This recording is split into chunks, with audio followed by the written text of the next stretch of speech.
आओ बच्चों आओ, सुन लो एक कहानी। पंचतंत्र से चुन के लाए है अनूप की बानी, है अनूप की बानी। तो बच्चों, आज की कहानी का नाम है गुफा की आवाज। बच्चों, एक जंगल में एक बूढ़ा शेर रहता था। उम्र के साथ साथ उसकी शिकार पकड़ने की क्षमता बहुत कम हो गई थी। अब उम्र उसकी ज्यादा हो गई थी, तो इसलिए जब भी वो शिकार पर झपटता था, शिकार उसके हाथ से छूटकर भाग जाता था। बेचारा बड़ा परेशान रहता था। और परेशान क्या, जब उसका पेट नहीं भरता था तो परेशान तो कोई भी रहेगा। तुम्हें भी खाना नहीं मिलेगा तो तुम भी परेशान हो जाओगे, है ना। तो शिकार, शेर का शिकार तो वो जानवर ही होते हैं।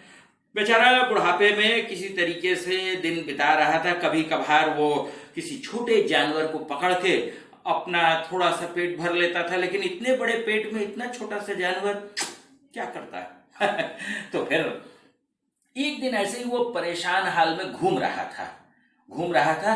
अचानक उसकी निगाह एक बड़ी सी गुफा पर पड़ी तो उसने सोचा कि इतनी बड़ी गुफा है, इसमें रहने वाला जानवर भी तो खूब बड़ा ही होगा।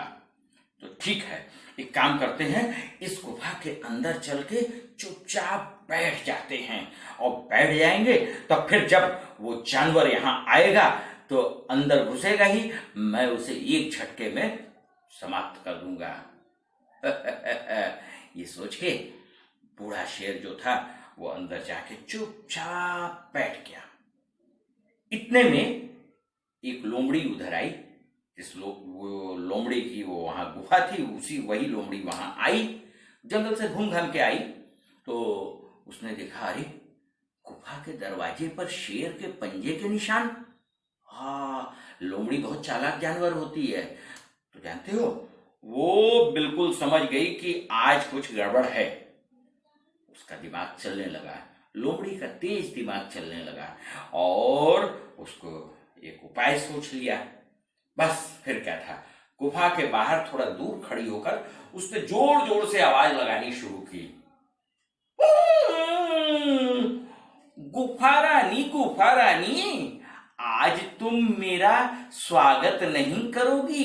रोज तो मेरे आने पर तुम मुझे बड़े स्वागत से बुलाती हो, आओ बहन आओ बहन, तो आज नहीं बुलाओगी। शेर ने अंदर से सुना उसकी आवाज। उसने कहा, ये कौन सी बात है, कहीं गुफा भी बोलती है। बेचारा वो चुपचाप वहां बैठा हुआ था, लेकिन लोमड़ी का तेज दिमाग कह रहा था कि अंदर कुछ न कुछ खतरा जरूर है। फिर उसने दोबारा आवाज लगाई, गुफा रानी, देखो तुम्हारी मेरी संधि है कि अगर तुम मुझे स्वागत करके अंदर नहीं बुलाओगी तो मैं अंदर नहीं आऊंगी।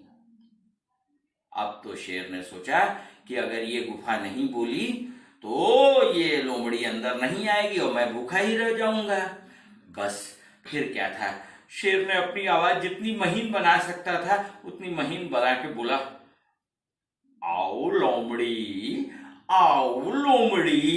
अरे मैं तो थोड़ी देर के लिए सो गया था और तुम आओगी तो तुम्हारा तो ये घर ही है।